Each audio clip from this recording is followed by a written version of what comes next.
You did not get married when you were 18. I got married when I was 18, girl. He told me outright, straight away, that he didn't see me in that way. I was not wise enough at that time in my mind to say, this dude is not into you. Mistake.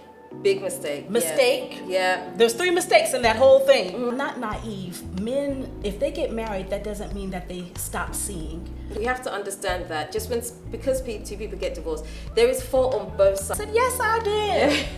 I married him because I loved him. That's where I said, now wait a minute. Drawing that line, like what? I said, I will not. Yeah. I did not want to repeat the bitterness that my mother had with my biological father. How did you feel?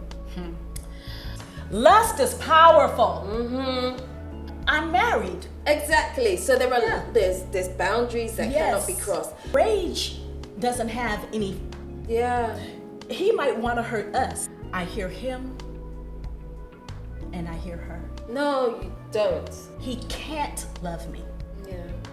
So that was my time to say, it's over. Let's not pretend that physical attraction is not a thing, because it is. You know, bathe. Men and ladies. Yes, please do. Bathe. It's not that you don't like sex. You don't like doing it with this person. And here you are, man. And your woman, girl, you need to find your man. Go on a date now. Go on a date now. No, thank you. No, there's no off limits with me. Oh, really? Oh, you're a talker. Okay, you have been sent to me.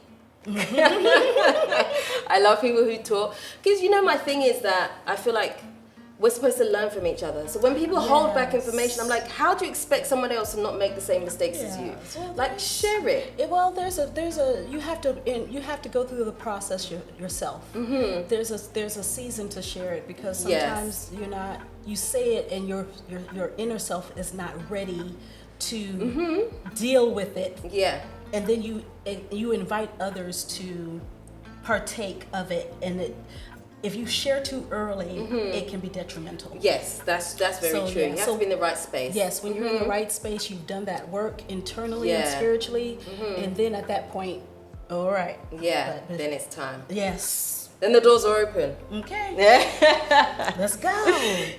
Hey guys, welcome back to another episode of More to Love. Today I have with me the lovely Letra. Letra. Yes. Oh, I'm so sorry. Letra, I'm so bad with names. It's okay. I'm really bad. That's terrible, guys. Letra. It's no worries. I worked on your name for a while too. Did you? I did. I was like, let me make sure I have it right. No problem. Do you know, whenever I go out to places with people, anybody that I'm with, I'm like, can you please remember this person's name for me when they say it, because I can't. Or I send them to say, ask the person their name, because I know this person, but I don't know their name. I don't know what it is. I just cannot seem to absorb people's names. It's okay. I remember people's stories. If they share with me something about themselves, something specific. I can meet them one time and 20 years later, I'll say, I remember such and such, but I won't remember their name. Yeah. So we're okay. Honestly, it's terrible, but yes. So forgive me. No worries. No worries. Okay, so let's get into it. Sure. So you were married before. I was. And now you're divorced. I am. Okay. So how did we get there? So I'll just let you talk. You tell me about your story, and then we can talk about lessons learned and things like that along the way. All right. So I got married 3 months after high school graduation. So you were how old? I was 18. You did not get married when you were 18. I got married when I was 18, girl. Yes, I did. Against my mother's wishes, against most of my family's wishes. I was going to get married no matter what they said, and I did. I mean, you have a strong personality, so. Yes, I do. And it was, well, let me just say, some people get married for different reasons. That's true. But they talk themselves into thinking it's for the right reason. So I'm sure we'll get into that, because I had my reasons for getting married thinking that it was for the right reasons. Right. Yeah. So Okay. there's that. So yep, 3 months after graduation, I was going dun dun dun dun dun dun, taking the tassel from one side of the cap and throwing the cap in the air and getting my Right. diploma from high school, and planning my wedding at the same time. Should I start about how he and I met? Yes, you can tell us how you met. Okay. So my mother had a store in the city that we lived in, Colorado Springs, Colorado. And before the big stores like Best Buy in America, there's a lot of big, huge stores that sell a lot of media, at the time. I'm going to tell y'all right now, I'm 51 years old. So when I say this, you all... 51 years young. That's right. Thank you. Because I'll never be old. That's true. Thank you for adjusting. So I'm 51 years young, and so this was at the time of tape cassettes and CDs. Yes. We had just came out of albums, so 45 and full LPs and all that. So my mother wanted gospel music to be sold in bulk in stores, and there was no stores in Colorado Springs that did that. So she, being the pioneer that she was, which is probably where I get that, she decided to be that person to do that. So we black gospel music, a lot of the white contemporary Christian music was sold at other music stores, but black gospel music you had to order on, mail order, not even online at that time.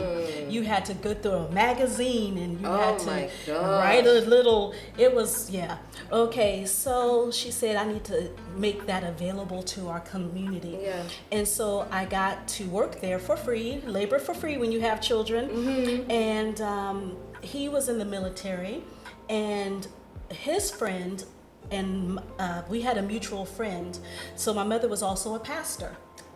And so I'm a PK kid, and contrary to some beliefs, PK kids are not necessarily the worst kids, okay? We're not all wild, okay? But we had a mutual friend, and his friend and my friend went to my mother's church. Okay. And so he wanted to bring his friend in to get some gospel music and some Bibles and things to help him on his Christian journey. So when he walked in, I was the one working that day, and when I lifted up my head, I said, oh my. Oh me, oh my. Oh my, oh me. So I assisted, asked him what type of music he liked and where he was from, and that sort of kind of gave me a roadmap as to what type of music that I'm trained in marketing. And so, people from the South liked quartet music and mass choirs. So I suggested to him some of the popular music of that time, according to the region that he was from and everything, the state that he was from. Sold him a Bible and went on our merry way. Next thing I know, he's attending my mother's church because, again, our mutual friend has asked him to come to church and all of that. And I took a liking to him. Okay. I really, really did. But he told me outright, straight away, that he didn't see me in that way. Oh, and that really? he just saw me as a sister in the Lord.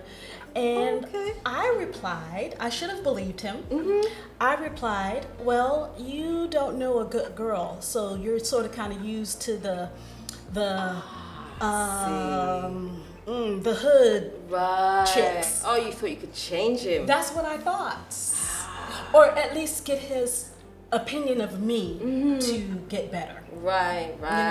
Mistake. Big mistake. Yeah. There's 3 mistakes in that whole thing.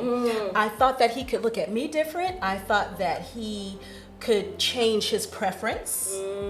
And I thought that he should have looked at me in a way that was more desirable. But he told me. Long story short, I pursued him instead of allowing him to pursue me. But if he told me, he never would have pursued me. But because I was persistent, then it sort of won him over in terms of, well, this is a nice girl. Maybe I should try to, try this. I'm sorry, I have to ask, how did you pursue him? I wouldn't really know how to do that. What did you do? Well, when he would come to church, I would just make sure that he would have a good seat by the fans where it's sort of kind of, the little perks. Yeah. Yes, I knew all the little, under this fan, you get more air, you could be more comfortable and all of this kind of thing. And, after church services, sometimes we would have Sunday dinner with the church family. Yeah. But the whole church would have church dinners, and I would make sure that his plate had a little extra heaping of cornbread or a little extra chicken on it, just a little. You're making him feel special. I did. And so it sort of kind of won his heart over. Yeah. In a nice way, but it still was not where he would feel like this is a person that I needed to consider. Right. And so another young lady in the church took him aside one Sunday and says, listen, that's a good woman. You need to consider her and this, that, and the other. And at her suggestion and insistence, he then started asking me on dates. Oh, I see. This is very interesting. Isn't it though? Yes. Yes. Okay. But all the while, I recognized that he didn't treat me as an example. When I did graduate, so this was before I graduated high school.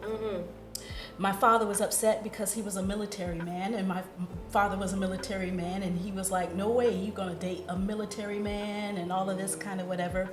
But I was like, well, Dad, he's a saved man. He loves Jesus. He says, I don't care what you say he loves. He's a military man. So what was the concern, that he'd be away for long periods of time, or what? No, my father's concern was that military men aren't really interested in wife. They're just interested in having a good time. Right. So instead of giving him a chance to show what his intentions were, my father just automatically assumed. Right. And so, but that's where that was. And so I said, well, Dad, just have him over to the house and you can ask him questions and talk to him. So he finally, conceded and allowed him to hang around and date me with a lot of rules and all of that. And, but he never was romantic. He never thought about, even for my high school graduation, family and friends bought me roses or graduation gifts, and he didn't, and it was always me calling, hey, you want to go out this weekend? Let's go to the movies this weekend. It was never him pursuing me. Right. He did it, but it was because I initiated it. And I was not wise enough at that time in my mind to say, this dude is not into you. He's really not into you. And over the years, 20 plus years, 25 plus years of marriage, the whole time it was that way. Really? The whole time. Oh, so you had set a standard, a precedence in the marriage. Yes. Oh, that must have been hard. Oh, but was he committed to you though? Della, people can only conceal what's true in their nature for so long. You can't fake who you are, but for so long. You'll kill yourself if you try to not be who you are. So 2 things here. I don't ever want to belittle my children's father, because I honor him in that space of being the father of my children. And so you will never ever hear me speak badly about him, but at the same time, I have to be honest. So I think there's a way to be honest without bashing someone. So I just want to make that clear. No, he was not committed to me, because throughout the marriage, we could be, and I'm not naive. Men, if they get married, that doesn't mean that they stop seeing. Yes. They don't go blind. They don't go blind. If there's a beautiful woman, there's a beautiful woman. However, there's a respect level where if you're at dinner with your wife and your eyes just pop out of their heads like a cartoon character, and you are just totally just your wife is no longer, and you're just following and lustfully looking at another person. That's dishonoring. That's disrespectful. Yeah, absolutely. And then there was porn, that he would engage in, not with me, but with, and I believe that is not honoring in a relationship for me. Yes. I do know couples that they have a consensual agreement that's a part of their marriage, and that works for you. That's what they do. A woman will say, well, that's what my husband's into, and it's fine. It makes the marriage bed more spicy. I'm not that chick. No, I don't want you looking at no other woman's vagina other than mine, nor do I want to look at no other man's package other than my husband's. So again, that's just for me. So throughout our marriage, that was a contention. And then just levels of every year he would just verbally make it known that I was not his preference. Really? How did you do that? What do you mean? As an example, I'm a pretty fit woman. I eat healthy, I drink healthy.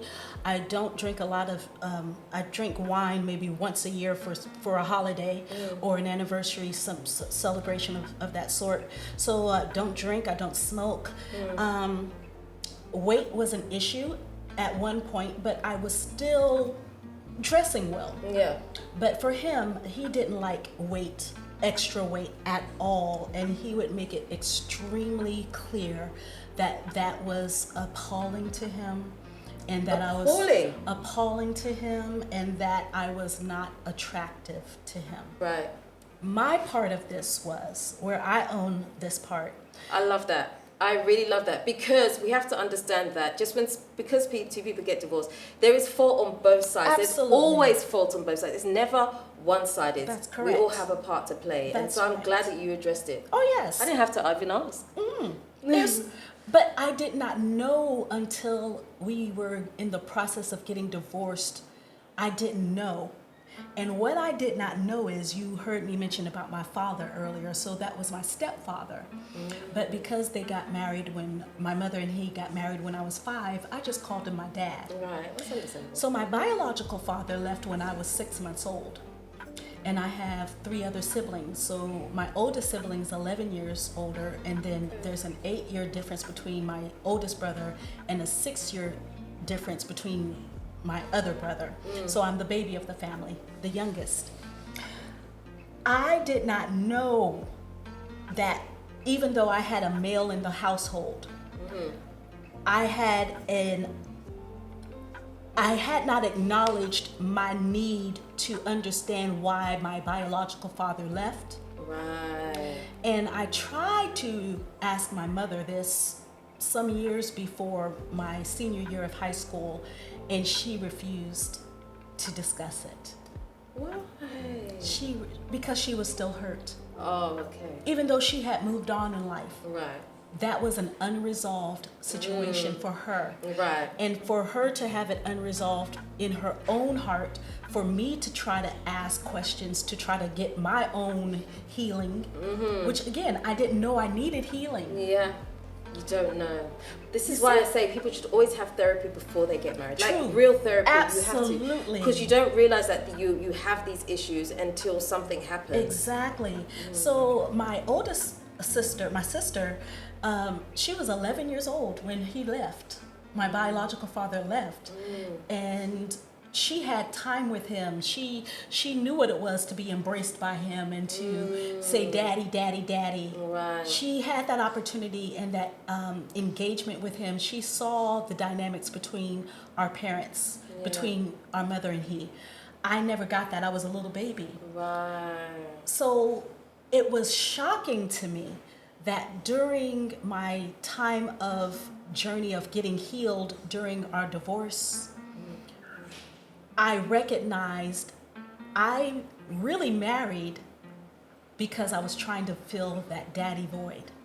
Yes, yes, yes. And that love that you missed out on. I really, Yeah. and I was like, well, wait, this doesn't make sense. I had a stepfather, you know, he was paying the bills, making sure that we were fed.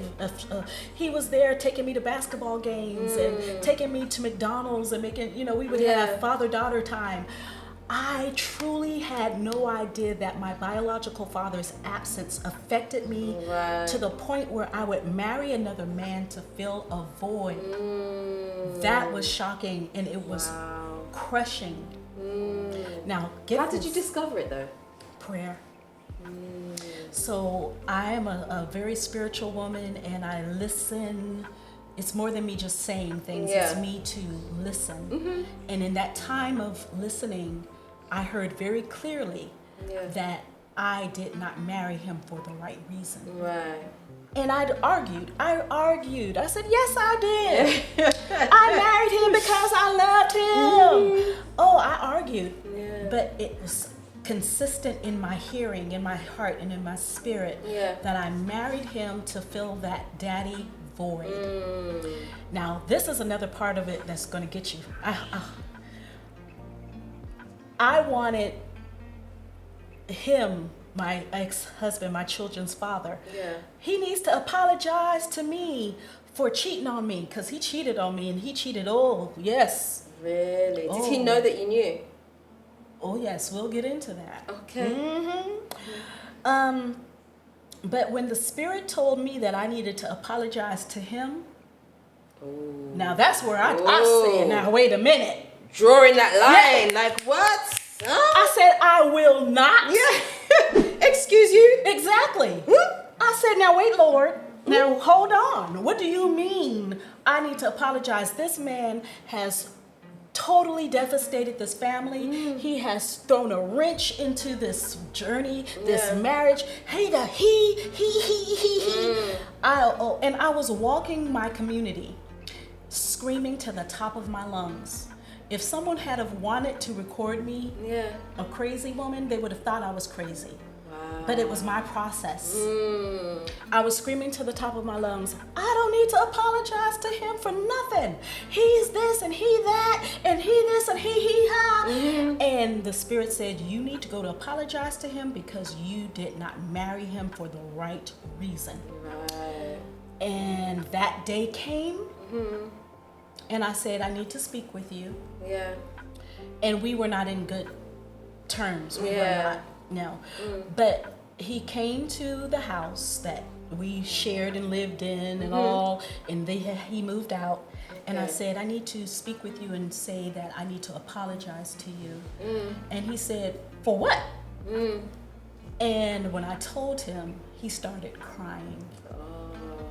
Because he says, if anybody needs to apologize, it's me to you. Oh my gosh. And we both just cried. Oh, that's actually beautiful. It's not right to marry someone to try to fill another void. It's just not right. Because in essence, you're using them. But again, at 18, I didn't realize, I didn't know. Of course. It wasn't deliberate. It wasn't deliberate. It wasn't deliberate. So like you said, it's imperative and it is essential to get counseling. If you have unresolved issues with your mother, if a man doesn't get along with his mama, ladies, if a woman has separation issues and problems with her father, gentlemen, these are red flags. Because they may not have even had the opportunity to properly process what that really means. So we went through that journey, and I wanted to get through the hurt of that with my biological father, and I didn't get to talk to him because he died, so I didn't get a resolve in that way. But the Most High, the Heavenly Father, helped me in that, and then I could then deal with the issues of my children's father and I. Wow. Okay, so you went through all of that, and then so after you both broke down, what was the next step after that? Because obviously once those emotions have come out, now you almost have like this free space to talk and like be really honest with each other as to where you're at. So what happened after that? He was not fully ready to be fully honest. Okay. The stakes are high. Number one, just with the spouses, but they increase substantially when you have children. Absolutely. They increase substantially. I did not want to repeat the bitterness that my mother had with my biological father. Yeah. Because like I mentioned before, when I tried to engage her about that, she shut it down. Yeah. And refused. And I could feel, now this is a pastor, she was a pastor, telling people about the love of God. And she's got her own issues. And she has her own issues. Right. You see? So I was like, I do not want to go all my life having a root of bitterness inside of me. Yeah. So the next step was for him to be fully honest. And I said, we can't move forward until you tell me everything in regards to his engagement with being unfaithful, his infidelity. Our youngest daughter was still a minor, and we had just purchased a house. So I found out about the other woman. Our lease was up on the house we were renting. We owned a house in another state. Okay. And when I found out about the other woman, would you like me to tell you about that or not? Yes. Really, how I found out about that? Yeah, no, please, because it's part of the journey. I had started feeling in my heart and spirit that something was really, really off. Again, he had always shown me and had exemplified that I was not what he wanted all of those years. But even more so, I started feeling like this brother doing something. And there's a movie called Fences, based on the play called Fences. Yeah. Denzel Washington and Viola Davis are the main characters.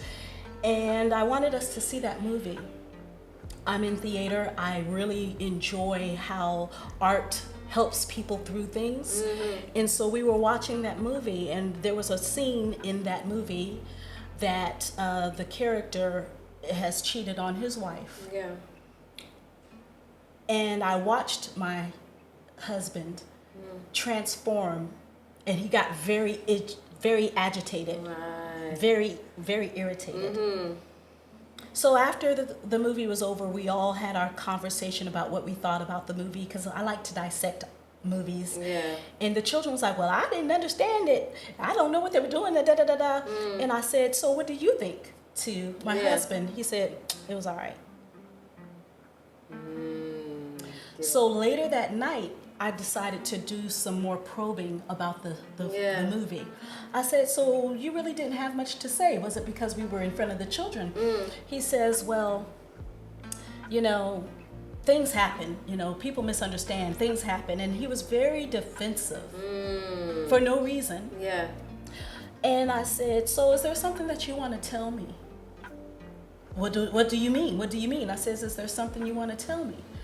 And so he says to me that he had been talking to an ex-girlfriend through a message app. But we just was catching up. We were just catching up. It wasn't nothing this, that, and the other. We were just, and before, he and I had said in our marriage 20 years before that for us, we did not feel comfortable with him speaking to any exes or myself speaking to any exes. Okay. So that was That's the agreement. an agreement. Yeah.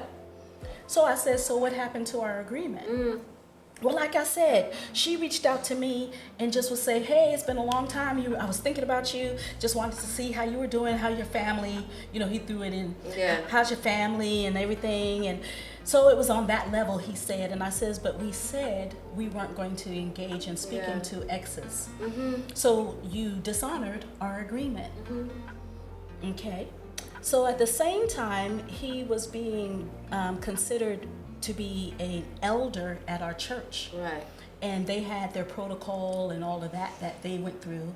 And part of that protocol was them asking the wives if we felt that our husbands were in a good space to be an elder. But they also asked questions about how's your marriage and all this kind of everything. It's important. It's important. Some people say, well, it's none of them church people's business. No, because you're imparting into people. Please say it again. Yes. It's imperative. And no marriage is perfect. So I never want to put it out there that Christians have to have a perfect marriage because we're people. But there's a difference between a normal type of issues that marriages go through and just downright unhealthy.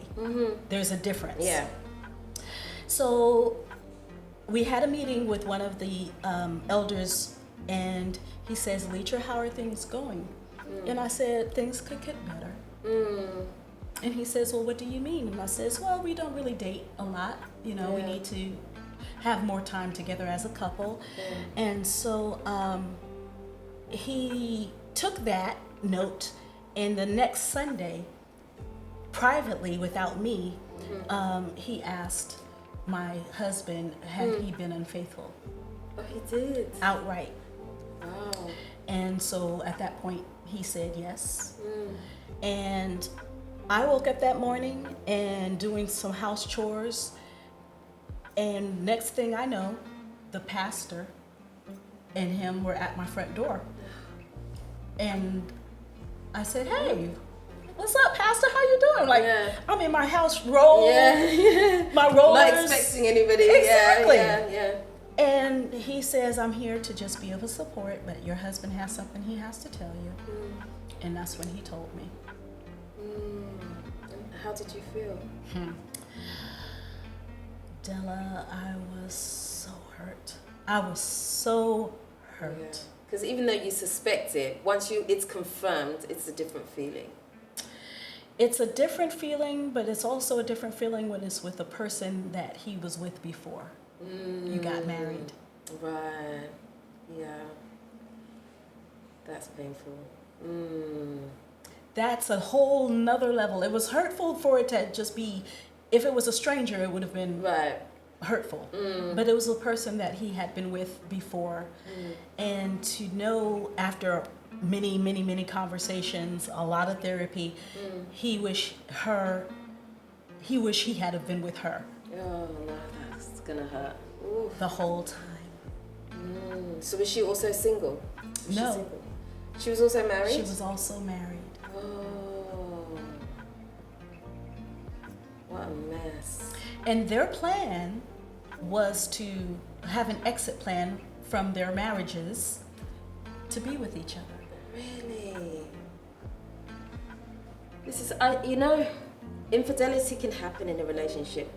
And I think the only way to really curb these things is to talk about it immediately it starts happening. Immediately you feel like, I want to keep this away from my partner, that's when you should speak about it. That's it. Bring it out, because then before it's gone too far, because for me, anyway, I'll speak for myself, for me personally, I can understand that you might have feelings for someone else. Yeah. It can happen. You can be attracted to other people while you're married. It's a real thing. Yeah, it is. I've experienced it too. Yes. But I'm married. Exactly. So there are there's boundaries that cannot be crossed. But let your partner know. So now we both understand that, okay, this is an area of vulnerability that we have to tackle together. But when you make it a secret, that's when things fester. That's exactly right. It's a breeding ground. Yes. For deception. If I am in marriage, it's supposed to be your friend. It's supposed to be your partner. It's supposed to be your lover. It's supposed to be all of these things sort of wrapped together. Yeah. And if there are things that I wouldn't do to my friend, how much more would I not do to my marriage partner, my husband? So when he and this woman were together, he totally lost his capacity to think straight. It will do that to you. Yeah. Instead of being remorseful for hurting me Yeah. and our children, he was remorseful because, oh my God, now I might not be able to be with this woman. Now that it's out, Yeah. I'm going to be required to. People are going to be watching now. And now I can't. His tears were not tears because, oh my Lord, what have I done to my family? The realization. His tears were because he was thinking about not being with her.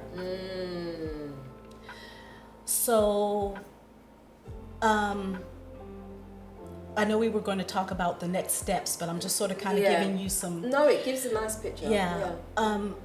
We went to the therapy and all of that. He was Was going it real through therapy or church therapy? It was real therapy. But so we saw a therapist together, and then we saw therapists separate. Yeah. So I recognized if we're not going to do this for real, if we're not going to reconcile because I was willing to, I was willing to move on and stay with him. Okay. But then I was at work one day and I noticed a car following me. And for 3 days, this weird car would just be in the parking lot after I leave work. And I told him, I said, does her husband know? And he said yes. And he's threatened if he ever found, I said, does he know what you look like? Yeah. And he says, no, to my knowledge, he does not know what I look like. And I said, does he know the city that you live in? Yeah. Because if he's threatened to kill you, rage doesn't have any. Yeah. He might want to hurt us. Oh, it's no. I said, you can't tell me what another man's rage can do. Exactly. I would get weird phone calls at my job. Is this Letra Davis? Yes, it is. Click. And I told him. And I said, I'm concerned. Our children are going to school. Yeah. I'm coming to work. I'm concerned. But in his selfishness and his inability to see correctly, because lust is powerful. Oh yeah. Lust is powerful. Okay? There's this one word, I can't say it correctly, but it's about people's hormones being so heightened when they are infatuated with someone that they lose control. They can't think. Yeah. Instead of him thinking, well, I might not love this woman who I'm married to, but at least let me protect the mother of my children. Yeah. He went and purchased a gun to protect himself. But he never called to say, hey, have you gotten to the grocery store okay? Or if I was singing out late somewhere and I would have to come home at 10, 11, 12, he would never be, hey, just wanted to make sure you made it to the venue okay. Yeah. Call me while you're on the way home so I know you're okay. Never knowing that this woman's husband wanted to have vengeance. Right. This is just wild. And first of all, why are you the focus? Why? Was he getting any of those phone calls at all? No. How did he get your details and not your partner's at the time? Well, I am not clear whether it was the woman that he was sleeping with or whether it was her husband. Right. Okay, I get you. So I'm concerned because my children, their safety, not only their physical safety, but their emotional health, it was terrible. My youngest daughter was suicidal. My son left home 3 days. We didn't know where he was at. Extremely uncharacteristic. You know my son. Yes. My son is a pretty level-headed. Yes. Really level-headed. He doesn't do off. Yeah. He left us. I didn't know where my son was. How old was he at the time? He had to have been 17. Wow. 16 or 17. So how did your children know about this? So you decided to discuss it as a family? Yes. So after I was told personally, with the pastor and him, I said, we are going to tell our children because they're going to know That you're not okay. that I'm not all right. And like, I'm not okay, like in a really bad way. Yeah. And they're going to know something is really, really, really bad That's happening. very interesting. And so I did not want them to go through like, what's going on? What's happening? And so we had the pastor come back with his wife and we sat them down at the kitchen table. Yeah. And I told him, I'm not saying nothing. You're going to tell them because you are the one who decided to do this. Yeah. And when he said it, I immediately told them, this is hard. This is going to be hard, but we are going to be okay. Yeah. Yeah. My children wanted to know, are you all going to get divorced? They wanted to know, they asked a lot of questions. To the best of our ability that evening, we did try to address those questions. It's a really tough conversation. Extremely tough. Extremely tough. I think it's the fact that you made the choice to tell your children. It's difficult. In my situation, I guess my children are younger. I never sat down and had that conversation with them because I felt like they were too young. Okay. But listening to you talk, I'm like, maybe that's a conversation that I should have with them, or maybe it's something I should have with them now. Because the thinking like, oh, what was it? What really happened? I've never had that conversation with them. They just knew that I wasn't okay and something had happened, but I've never told them. I think with boys, they are in tune with their mothers, not to say that daughters are not. But sons are in tune with their mothers at a level that is a whole lot more intense than daughters. My children being the way they are, they were mad at their dad. Yeah. But they also were like, well, something was wrong with him for him to do that. Right. And so they were also concerned, even though they were angry at him, they were also like, well, Dad, what's wrong with you that you would do this? Yeah. You know? And he had his own brokenness from childhood, not to excuse his behavior. But we all have brokenness. But his brokenness manifested in, some people look to alcohol, some people look to drugs, some people look to sex, some people look to food. There's a myriad of things that happen in our lives that we can gravitate towards that, again, try to fill voids. For him, it delved into him being in a relationship that he should not have gone into. Again, I don't think porn was good for him. It definitely wasn't good for me. You know, each time I found out that he was doing porn, it was not healthy for me. And a breakdown in my level of trust. So, those conversations were horrible. But again, after all of those things, I said, okay, if you're saying to me, we're going to work through this and you're going to leave her, not mess with her, we can work through this. All the while, he never lost contact. He never cut off contact. He said he did, but I found out he had never cut off contact.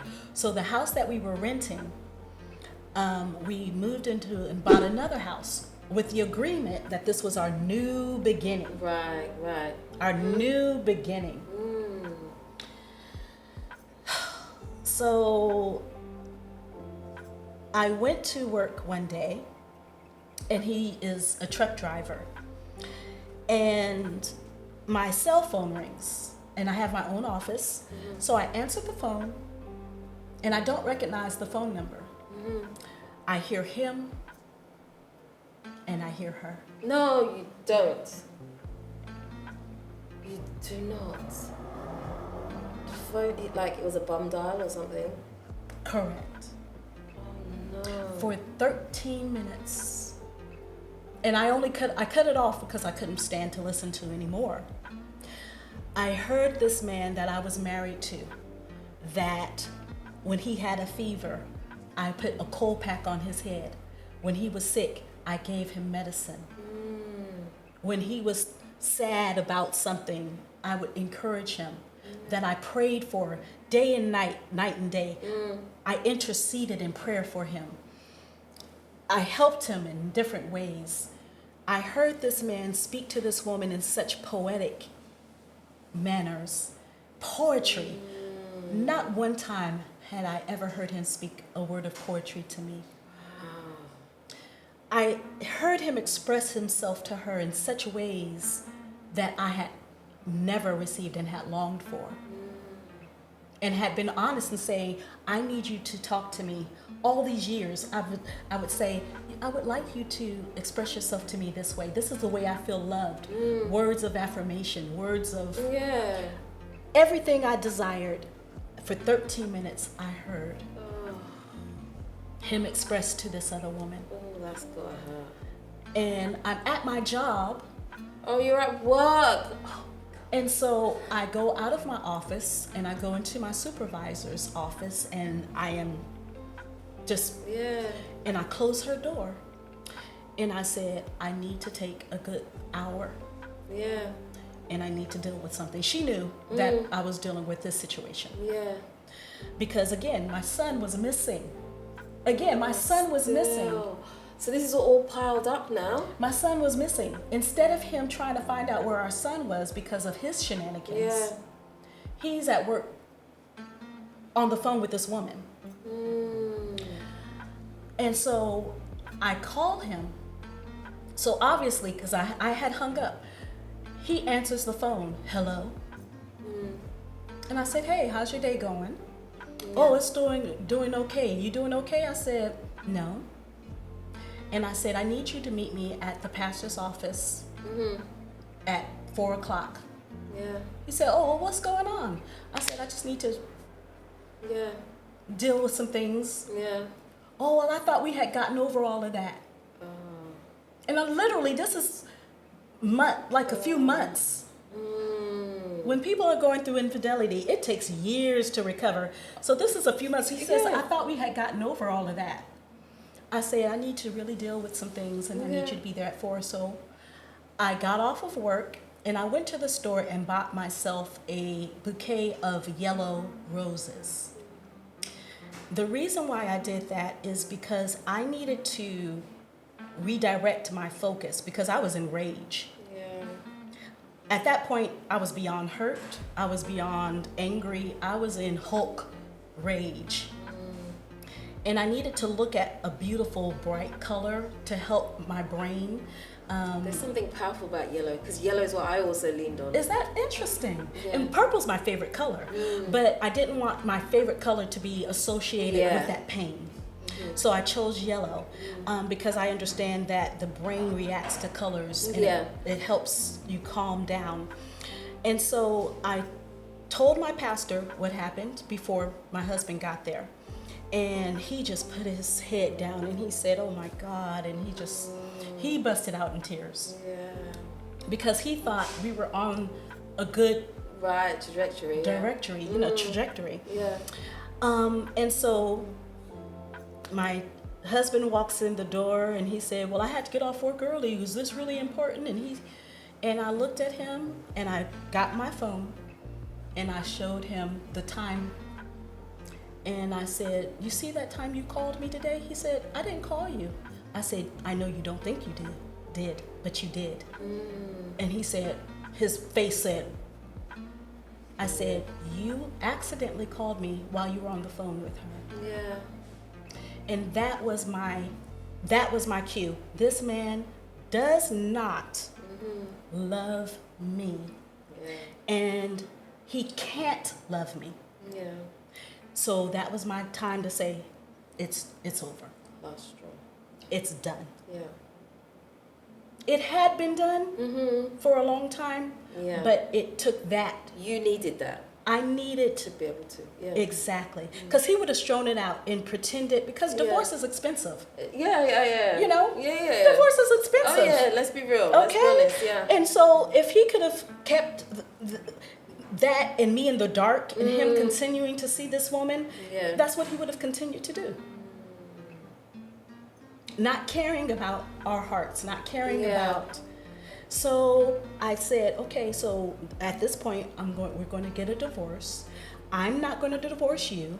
You're going to divorce me because you're the one who don't want me as a wife, because you are exemplifying everything you are saying. I don't want this woman as a wife.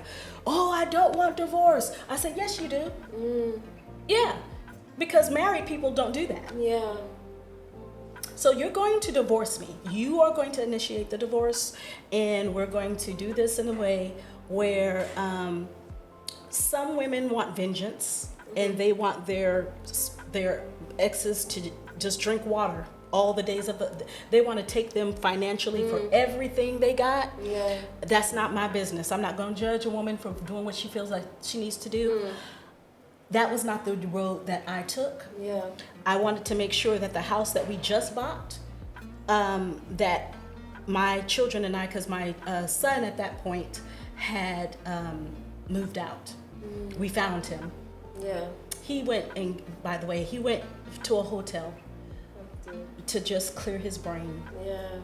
To just clear his brain. He needed that. Yeah, because that's male testosterone, and he didn't want his mama hurting. His father was hurting his mother. Yeah. And he was, that could have turned some volatile,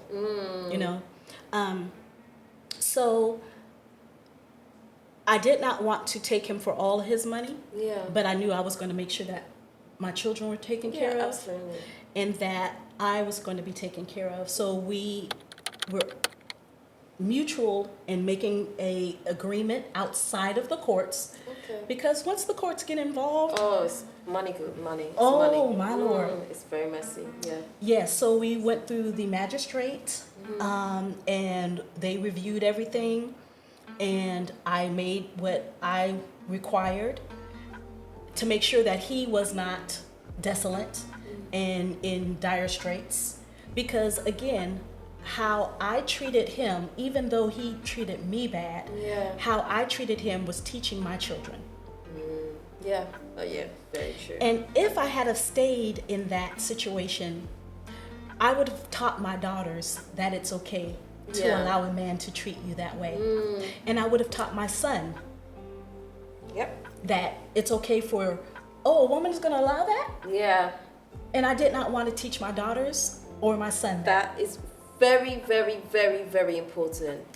Children do what they see, and so therefore if you tolerate all those things, you're teaching your children that it's okay. Right. And that is why sometimes the better decision is to get divorced and walk away. Yes. As much as you don't want to. I didn't want to, but I also didn't want to be with a man who does not love me.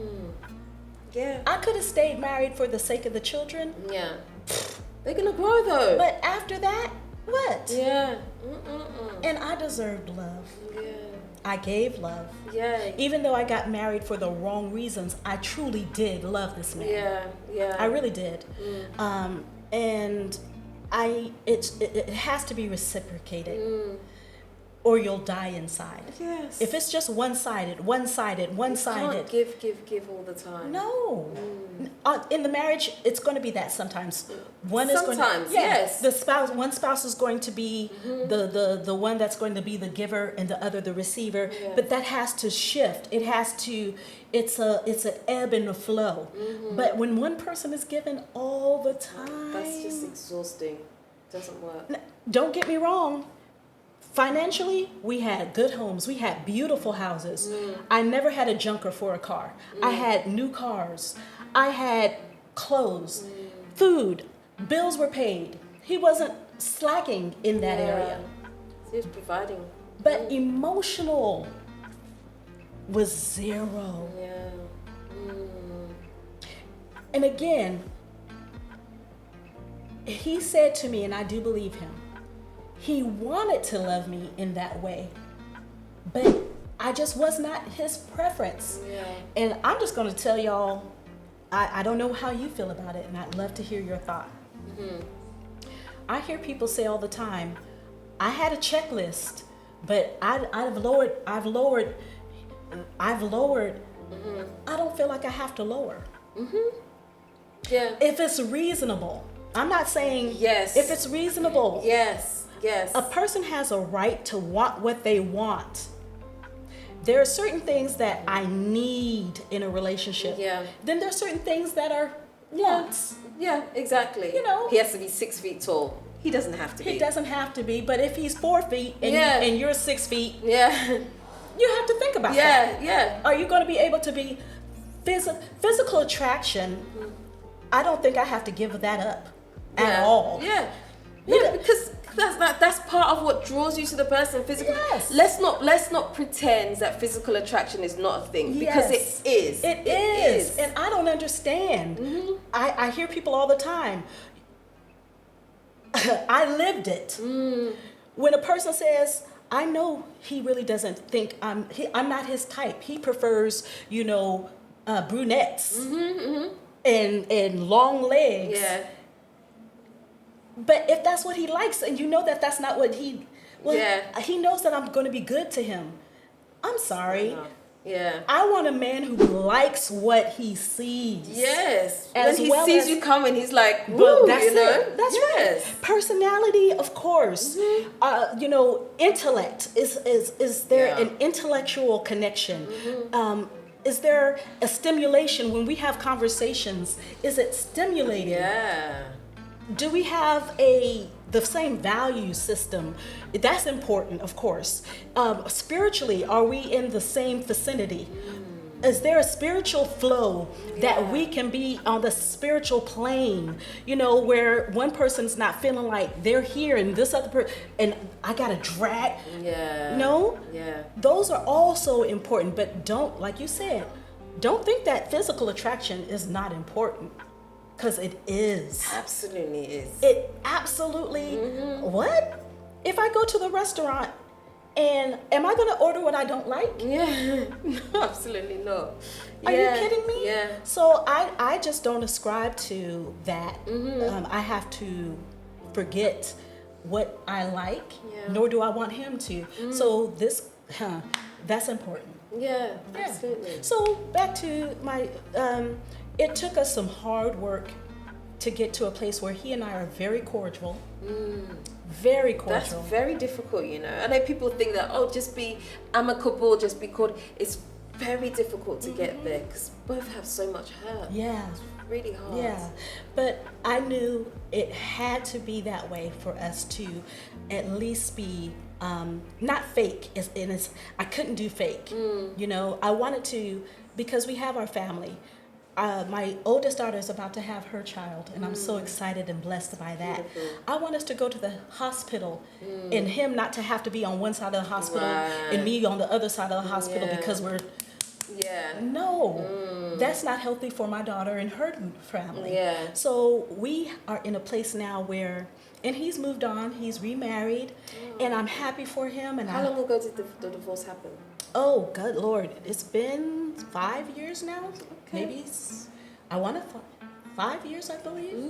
Okay. And, I am happy him and his new wife, she's a beautiful woman. And she and I get along well. Oh, that's nice. Yeah. But it took a lot of internal processing because, again, I did not want to go years in my life and being bitter and holding on to that because I want to enjoy my life. Yeah. Yeah. And I want my family, my children to see she's really okay. She's really okay. Because when I'm not okay, they're not okay. They're not okay. Yeah, it's the truth. They're linked to us. Yeah.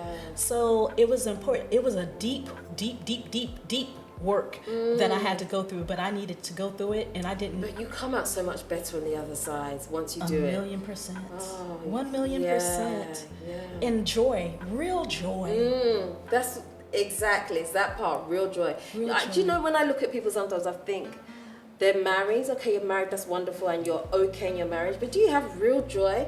You know how many people go through life and don't experience real, true joy about how they're living in their life? Yeah, I can't. It's really, it's really sad to see, you know? I agree. I agree. So I just wanted to address something you said. So you said you wanted him to divorce you. Is there something technical about doing it that way, or does it not matter really? Well, there's two reasons. Again, he did not want me, and he showed it. And he went outside of our covenant and pursued a woman in every sense of the word, or in every sense rather. And so it was appropriate for him to just end it. Yeah. It was appropriate. It was not appropriate, in my opinion. I could have, on legal grounds, to say, I'm going to divorce you legally, but for the principle, he showed me and was making it very evident he did not want me, so I said, you will divorce me. But also financially, because I'm not stupid. Right. For him to divorce me, then there are some legalities in place. Although, again, we decided to keep our financial aspects outside of the court, because it becomes more convoluted and more, muddy. But financially, if I would have divorced him, then financially it would have been me having to carry the brunt of. I see. So technically also, because again, I'm a smart woman. Yes. So I wasn't smart enough not to marry him, but I got smarter. You were young. You just needed some time. Absolutely, absolutely. So yeah. Okay. So what would you say are some key lessons that you learned along the way? Don't deny yourself what you know you're worthy of. If that means communicating in the marriage often, finding different ways of communicating so that way you are heard. Inquiring of your spouse, do you care about what I'm sharing with you? Yeah. Don't just tell me what you think I'm wanting to hear. I need to know, do you really care about what I'm saying to you? Again, for him, I achieved the physical part. But because he didn't love me, it didn't matter. But going forward, now that if a man says to me straight out, a physically fit woman is important to me. Yeah. I'm not going to just say, well, if I'm nice to him, he ought to just be okay with me being overweight. Yeah. No, he has said to you what he desires. And if you want to be in a mutually satisfying relationship, you have to take that to heart. And not just blow that to the wind. Yeah. It's important. So that was a key element for me now, is to just know, in a new relationship, listen to what is being said, listen to what's not being said. Yes, that's just as important. What's Absolutely. not being said. Yeah. And if I'm not hearing what I need to hear, I need to probe and find out what a person really believes. What are their real thoughts on this thing? How are they shaped, and what has brought them to the place that they are now? Ask real deep questions.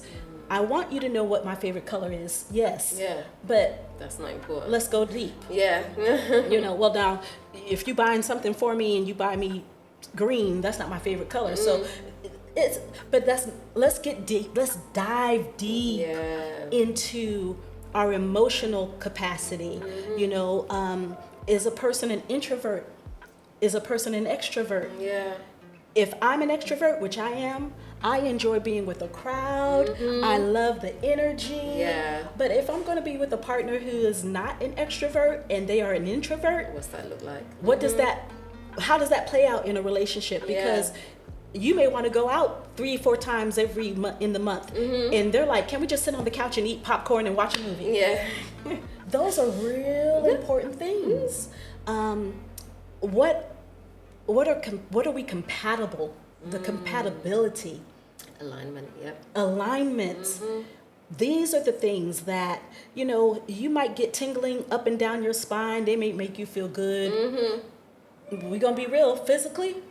But if there's nothing of substance after that, it can't last. It can't sustain. Yeah. And so you have to explore. You're not going to have those conversations on the first date, on the second date, but those are important conversations. Oh, definitely. And if you're in the age group that I am in, I'm not going to wait a year to find those things out. You're not going to have those conversations on the first date. But second and third date, they're open. Yep. I need to understand, listen, where are you wanting to go? Yeah. Are you just wanting a good time? Because I'm in a space now where I want to have a good time, but I want to have a good time with a partner. Yeah. And for me, a husband. Yeah. Yeah. So do you want to get married in your future? Do you see me as a wife for you? Yeah. Whereby you can build not just material prosperity, but build in the space of life. What can our coming together do to benefit the world? Yes, so important. I'm really confident I can do a lot by myself, but I don't have it all. So what is it about that person that I can link with that brings a synergy that I can do better with? Now, if I'm with you and I'm not doing no better with you, then what's the point? Because let's be honest, relationships are hard, right? Yes. So you have to be prepared to put in that work for that relationship to work. Love is not going to carry you through. It's just not. I've been singing it from the rooftops. Love is good and it's important, but it's not enough. It's not enough. Communication, and let me also say this, because again, I come from a background of Christian. Loving God is not enough in a relationship. Yeah, no. And I've had backlash from that statement. What do you mean? If both of you love God, that's all you need. Just because I love God doesn't mean that I know how to go do a particular job. I have to have training. Yeah. I have to have some understanding. I have to have some skill sets. Just because I love God does not mean I come automatically with something. And when you're meshing people's emotions and lives together, yes, love God. But you need to learn who this person is. And will this person be a person that you can be with and feel satisfied with? And you know that they also feel satisfied with you. And that you want to, if the person I am now, in 3 years, I'm gonna be shaped differently. Can that person and I, can we work together? Work together, change together, Can we change together? Help each other, not fight each other. If you're the type of person who enjoys things staying very rigid and the same, and you're with a person who enjoys adventure, that's not gonna work.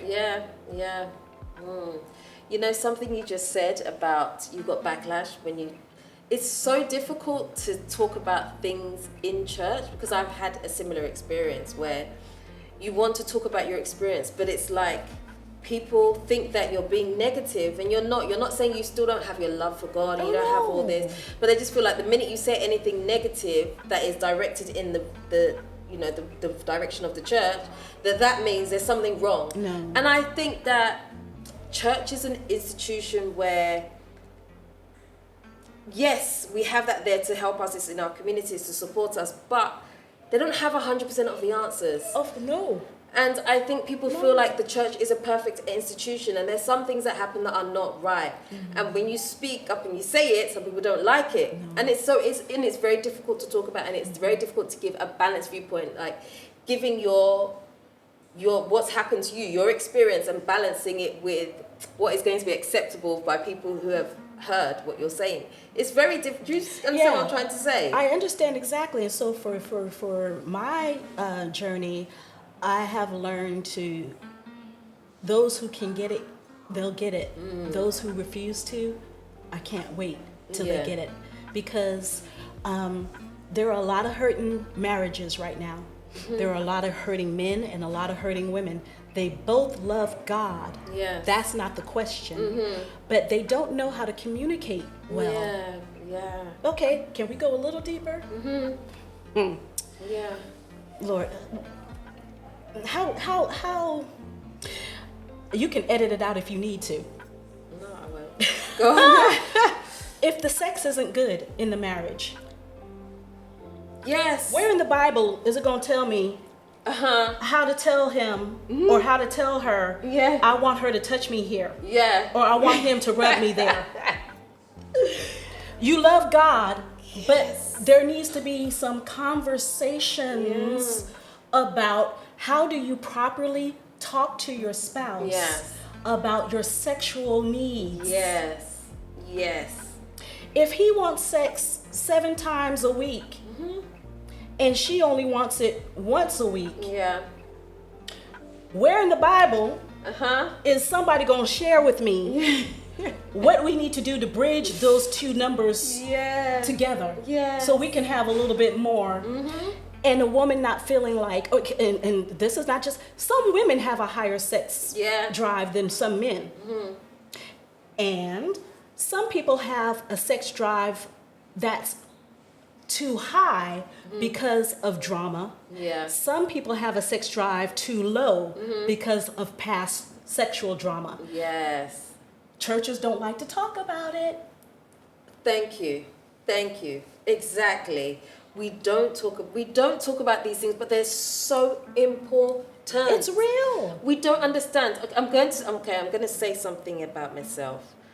When I got married, I thought I didn't like sex. Okay. And I just thought that this is, for me, it was a chore. And I did it because I wanted to have children. Okay. But if I could roll over and go to sleep, okay, I would choose to roll over and go to sleep. Okay. And had I spoken about this in some type of therapy, I would have seen that it's not that you don't like sex. You don't like doing it with this person. And that was a real issue. But for years, I didn't realize that. And I wish that we had these conversations and they didn't have to be so taboo, because I'm sure I'm not the only person on this earth that has experienced that. Not at all. Not at all. And again, therapy is good, but the church needs to also talk about it. Yes. It would be so wonderful. It would be so wonderful if young women had more older ladies to say, girl, get you some cute outfits and do some role play. Tease him. Yes. Sashay across the house. Yes. In a good teddy. That's right. A beautiful lingerie. And let him rip it off. Yes. If he wants to. Yes. And if some older men would say to some of the younger men in church, when your wife has been feeding the children and tending the children and working through the homework and putting the children to bed, run her a bath. Know what her favorite fragrance is, her oils, her bath milks. What music she's into. It's very, very important. Rub her legs, rub her feet. Don't ask her for sex after. Yes. Thank you. Rub her Just feet. let her feel like a woman. Rub her muscles. And then dry her down. Yes. Oil her and lotion her down. Put a robe around her. Lift her and carry her to the bed. Before you know it, brother, she gonna be on top of you. That is true. That is true.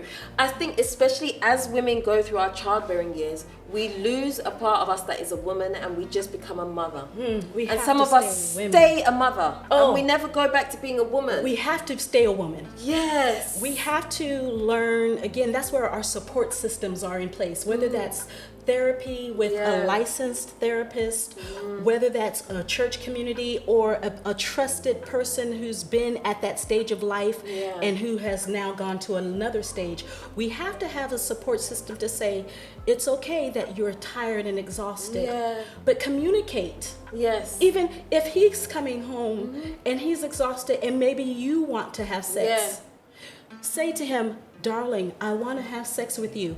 You make me feel so powerful as a woman. You ignite my insides. You make me just blow up with fire. But can we wait till tomorrow morning after we've had a little bit of sleep? Communicate. And don't feel rejected. It's not rejection. It's not rejection. So don't go and watch porn. Oh, how deep? Don't go jack off. Yeah. Save that for your spouse. Yeah. For me personally, I'll be offended by that. I'm like, I'm hearing you did what? Okay. Like what? I'm here? Don't go get the dildo. Yeah. Like what? No. Save it. Real. Save it for them. Just talk about when the most appropriate time is. Yeah. Teach your children not to knock on the door. Mommy, Yeah, daddy. yeah. Teach them when daddy and mommy are now in our bedroom, don't knock on our door. Yeah. Because it can take a woman out completely of the whole mood. Yeah. When she hears, mommy, yeah, mommy. Yeah. And oh Lord, how far can we go? And here you are, man. And your woman and your wife, they're mentally out of it. Yeah, because women, we focus. Men do an act. Yes. We're programmed differently. Yes. And so, we're connected in a different way. Exactly. Yeah. So teach your children. This is mommy and daddy time. Don't mess with mommy. We teach our children everything else. Yeah. So let them reverence your marriage. Teach your children to honor your union. Yes. To say mommy and daddy are together. We don't need to knock on the door. Yes. If they want a cup of water, get them a little cup and show them how to turn on the faucet. Yeah. If you get thirsty at night, this is how you do it. Yeah. You go to the sink, you turn it on, drink, go use the potty, and then go back to bed. Yes. You don't need to mess with mommy and daddy. Yeah. It's so important. Ooh, these are some things we need to talk. Ooh, I'm just saying to you. This would be too long otherwise, but there's some things we need to touch on. We need to talk about that. We have to stay engaged with one another. Some other key things I've learned is get into what they're into. Yeah. I went for years. My husband at the time loved football. I had never watched a game with him. Never. Yeah. So men they like, if you're married, you're his wife, but they also like you to be his girl. Yeah. You know? Oh, I should have been on the couch. Okay, now, woo! Yeah. Not knowing what I'm screaming at. Yeah. But learn. Yeah. If he's into cars, if he's into automobiles, if he's get into what he's into. Because I'm telling you, another girl is going to be into what he's into. Yeah. You're right. Be the wife and the girlfriend, not just the wife. That's it. That's it. Yes. And gentlemen, if your wife is into certain things that you're not into, you don't have to do it all the time, but do it sometimes with her. Yeah. She wants her friend. She wants her friend with her. Exactly, because when you were dating, you did these things together. That's when it. you're married, doesn't mean, okay, phew, No. now I can stop. I got them now. So Yes. No. That's it. And same thing with looks. You wake up to one another. Some women wake up before their spouse and they go put on maybe a little bit of foundation. My aunt used to do that. I was like, no, I'm not going to do that. But at least for me, I'll turn over and have a baby wipe. Yeah. And just maybe get a little bit of, Yeah. Just clean up. Clean up. And then I'll roll over. Good morning. But if he leaves you in the day and you have your rollers in your head and your bonnet on, don't let him come home to you with your bonnet on. Yeah. Honey. Make some effort sometimes. Make some effort. I'm not saying you have to be 100% billboard or magazine ready, because that's not realistic. Yeah. I don't want to put women under a thumb to feel like they have to have perfection, but make some effort sometimes. Yeah. Oh, that's fair. It's really, really important. It's important. Yeah. Bathe. Yeah. Men and ladies. Yes, please do. Bathe. He shouldn't have to smell your funk. Yeah. She shouldn't have to smell your funk. Yeah. You married, they're gonna smell you sometimes, but come on now. Come on. Yeah. Just because we're married doesn't mean we have to endure just an unwillingness. Absolutely. It's kind. Yeah, come on now. That's it. Yeah. That's what I've learned. Okay, so let me ask you, would you get married again? Absolutely. I'm a wife kind. I'm a wife. Yeah. I enjoy being a wife. For me, and I don't say this lightly, I think there's a benefit of saying, I am this person. I know there's a lot of debate with a lot of people on whether a piece of paper, I can be with a person without a piece of paper, but in a covenant relationship, if you have to sign for the cars, if you have to put paper, you have to sign for the mortgage of a house, you got to do contracts for everything else, and people do it willingly. I don't see why. And for me, Christ died for me on the cross. Blood. So at least you can do, gentlemen, I believe, is to sign for a woman. That's my own personal conviction on that. So absolutely, I'd love to be married again. Absolutely. That's beautiful.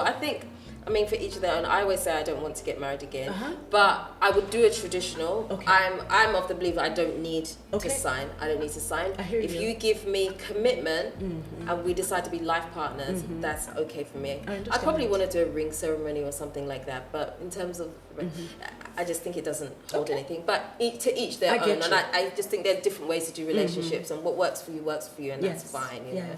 Understand. Yes. So cool. How soon after after being divorced, were you ready to date? Not soon at all. No, because I knew the depth of the work that I needed to go through. And so I literally prayed, Della. I said, hide me, God. Hide me. I don't want a man to whistle. I don't want a man to hoop. I don't want a man to say, let me get your digits. I don't want any that. I don't want that energy, because I wanted to take the time to understand what I had been through. 20 plus years is a long time. Very long time, I know. So I totally, for 4 years, and when I felt like I was ready, I then said, Lord, if you think I'm ready, then okay, unveil me now. And so at that point, there was a couple of people who showed some interest, but it was nah. And you knew what you were looking for this time. I didn't even, quote unquote, I didn't put myself on the market. I didn't go to, again, I do a lot of music and theater stuff. I did those things, but I wasn't like, oh, I hope somebody finds me tonight. I didn't put that energy out. And so I just truly lived life and wanted to be happy single. Right. That's important. Yes. Be happy single before you can be in a relationship and happy. There you go. There you go. And so, it was 4 years before I even entertained the thought of dating. But again, I always knew that I wanted to date with the intention of marriage. So And so, are you in a relationship now? I am in a relationship. She is. I be in a relationship. Okay, we like it. I am. Wow. I am. And I'm so excited and blessed. I am blessed. I would not have been ready to receive him a year after marriage, after the divorce, rather. 2 years. Oh no, I would not have been ready to receive. First. Exactly. Wow. Exactly. Yeah. So there is still hope out there for those that get divorced. No matter the age, there's still. Because that's one of the things that people said to me, like, once you get divorced, you've got 4 kids, nobody will ever want you, you're going to make it hard for yourself, your best bet is to go back to him and all of this stuff. They said that. Like really nasty stuff. And if you're not careful, it does go into your head. But, once you start to heal, you start to see things differently. You're like, hold on. Then you realize that you are kind of attracting some people. Maybe they might not be exactly what you want immediately, but there is going to be someone that's out there for you, and they will come in the right time. There it is. I don't know about come in the right time in terms of when I was ready, but I think it's important to get outside of your normal surroundings when you are ready. Don't allow people to pressure you. Girl, you need to find your man. Go on a date now. Go on a date now. No, thank you. You need to, girl, I'm going to take you to this. I'm going to this bar. I'm going to, you going to find you a man. No. Don't allow other people to push you in that space. Yes. Because again, it won't be authentic to you being, letting it to be organic. Yeah. You know, but I do think it's important to get outside of your normal surroundings because we become used to, whether we realize it or not, we become accustomed and acclimated to our surroundings and the same type of people. So if you go to the lunchroom at school, you'll find people sit with the same cluster of people every time they go to lunch. Yes. We do that instinctively in life. We find people. So if you're ready to date again, I think it's important to get outside of your normal surroundings, to just breathe a different air, to surround yourself with different thinkers and see what's out there. Yeah. I think that's absolutely correct. You have to take yourself. If you want a different result, you have to do something different, right? Certainly. Certainly. I love that. Yeah. Oh my gosh, it's been so interesting hearing your story. I know this video is like over an hour, I just know. But it's been so good, and I wish I could even go on longer because I feel like you have so much to share and you've been so open, and so it's made this so easy. I'm like, I don't even have to do any work. I really appreciate the opportunity to share, even just the specific areas about the church, because there are some people who they don't know what to do. Yes. You know, and I don't know in your journey after being a vessel of love to women who are going through this, and even maybe some men. People ask me all the time, they tell me their circumstance and they say, should I stay or should I go?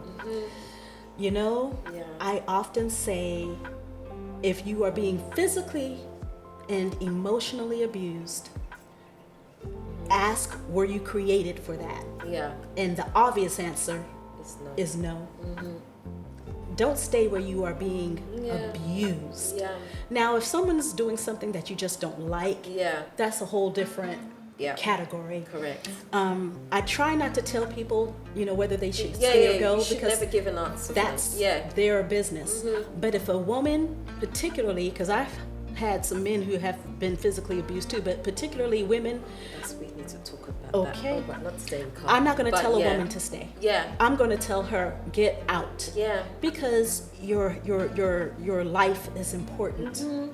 You know, a punch here might turn into death. And it happens time and time again. It happens. Don't wait for that.